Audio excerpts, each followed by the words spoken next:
All right, time to make some carnitas.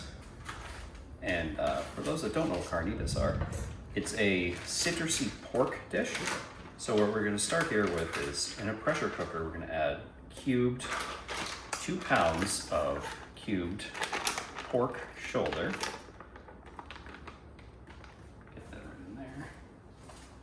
Probably should have opened up before I started filming, but hey, here we are.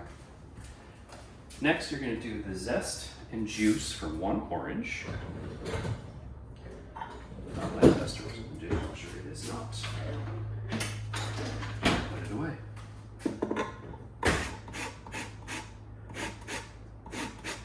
Now, I know zest and juice, and you're probably like, you probably just cut it in half, but I find it a lot easier to do it this way first.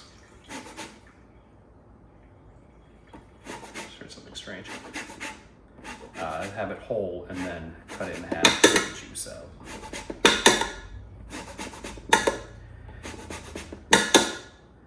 Now this, you can use a pressure cooker because that way we can make this carnitas in about 40 minutes to an hour, when normally this is an all-day kind of cook.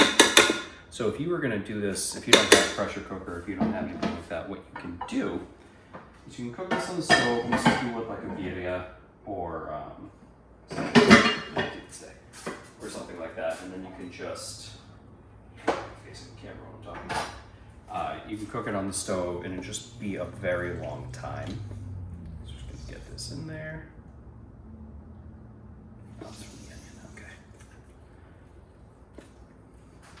Now I'm using navel oranges. You can use whatever orange you want, but these are the ones that I've found work the best for this. Blood oranges would also be really good, but they tend to be kind of hard to find. So as much as I love a good blood orange, this is what I've got. All right, next we're going to put in 6 cloves of peeled garlic, which I did not do ahead of time for once. Whoops. So you're just gonna want to get in there, get 6 cloves of garlic.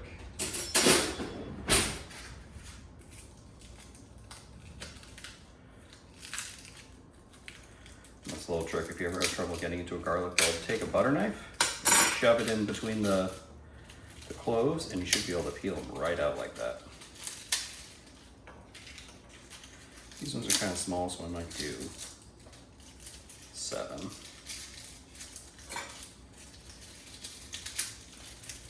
Keep looking at my hand thinking I hurt myself again or something, but it's just from the onion. All right,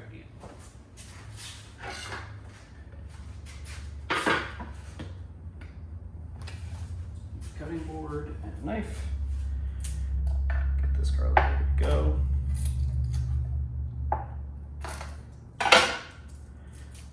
I know I say this every time, but always make sure if you're going to be using garlic for something, unless you're specifically frying slices of garlic for, whatever reason, if you want that on like a sandwich or whatever, you want to crush the garlic before you put it in so that it expresses its oils and really gets that flavor going.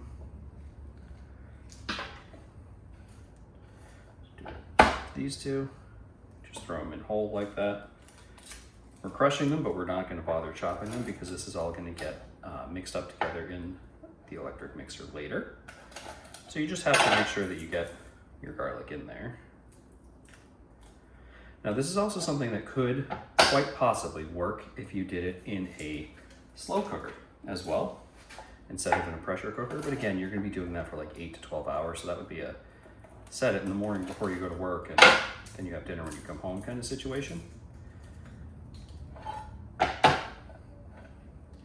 But this is an air fryer and pressure cooker, so it allows me to do a lot of stuff like this without having to worry about time constraints and be able to get stuff done pretty easily. I say that as I struggle to peel some garlic.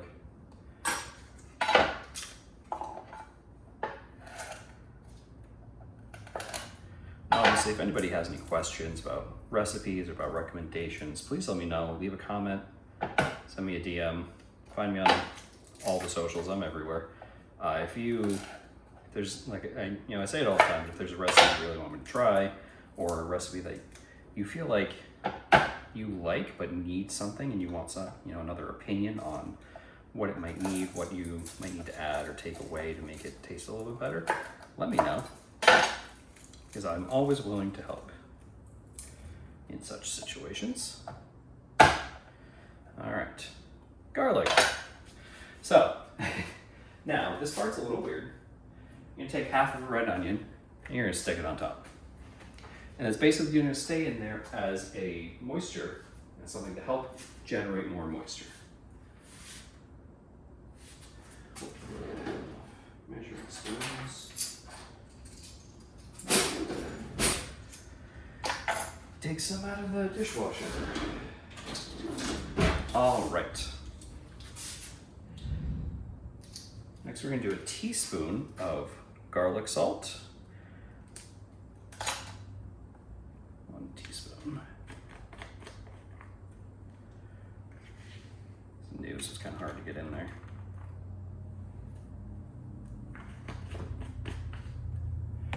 We're going to do 1 teaspoon of oregano.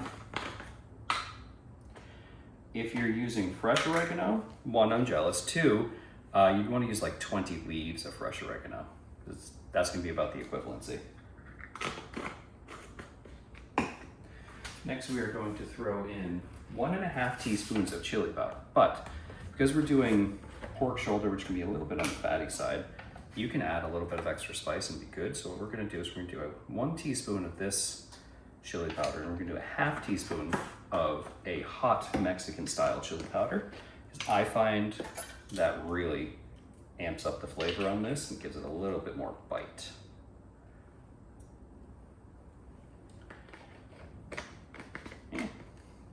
Next is we're going to add 1 teaspoon of ground black pepper.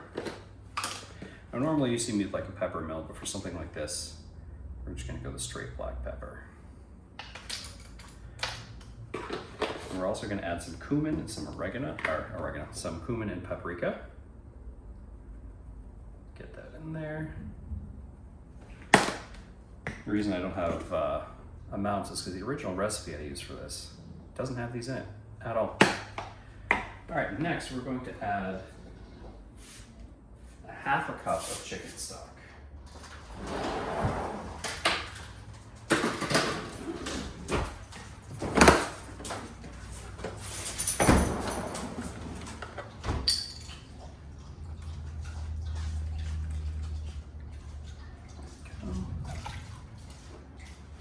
More. 1/2 cup of chicken stock. And then we're just going to close the lid, set the pressure, and let it go. Once I find where to put the lid.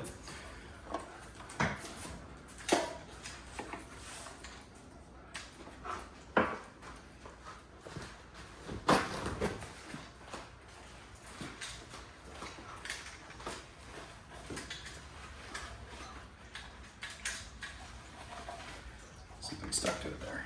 All right.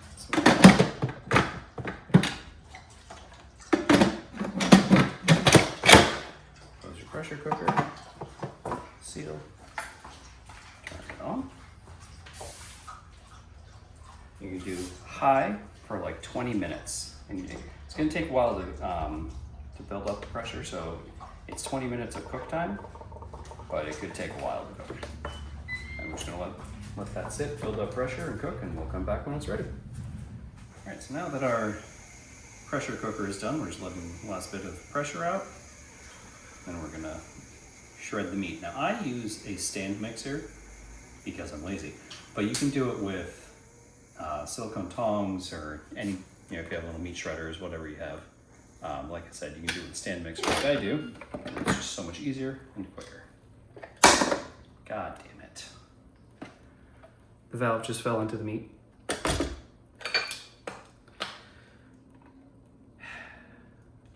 This is why you wash everything thoroughly anyway. Put that in there. Pretend that didn't happen. All right, so since I'm using a stand mixer, I've got my little KitchenAid bowl over here. Just gonna grab as much of the solids as I can. It's the meat, the onion, the garlic. Starting smell very orangey in here from all the citrus in here, which is good. It's delicious.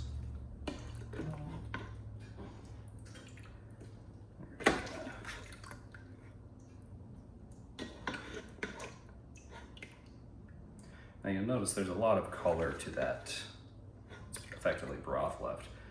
And we're gonna be reducing that down so that all really kind of gets back into the meat. And then once it's reduced, we're gonna crisp it up a little bit too. Which gives a nice variety of texture to everything.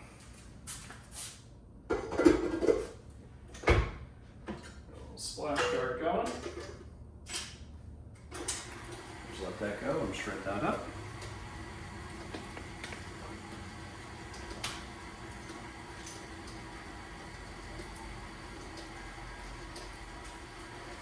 Faster.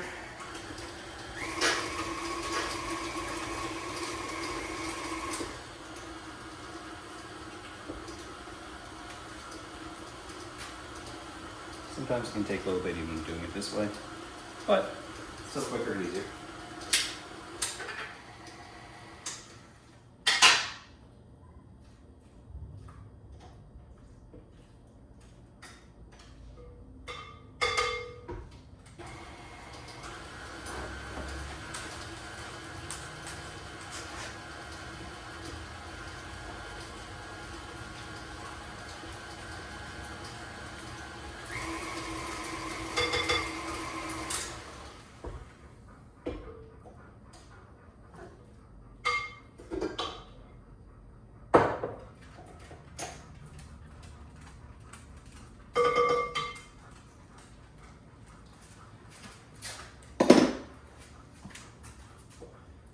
Still a few chunks in there, but I don't want it to take too long because if it doesn't, meat starts to get cold and you don't want that. So you're just gonna carefully scoop that back in there because if you try to just pour all this in there, it will splash out and burn you, and I am speaking from experience. Put that in there fairly gently. And we're going to turn this on to a medium-high heat. So if you were doing this over the stove, it'd be the same thing. You just turn the whole thing to a medium-high heat. And you're just gonna reduce. When you reduce, you want things uncovered. So you're gonna leave it uncovered and just let everything kind of reduce out until most of the liquid is gone. Not all, but just most of it. So there are gonna be some other steps, and if you get rid of all of it, it will burn. And this is one recipe that someone else has actually tried, doing my version of it. I stole it from the Ninja Foodie cookbook, but I've altered it and changed some things. And a friend of mine in Mexico actually did try this.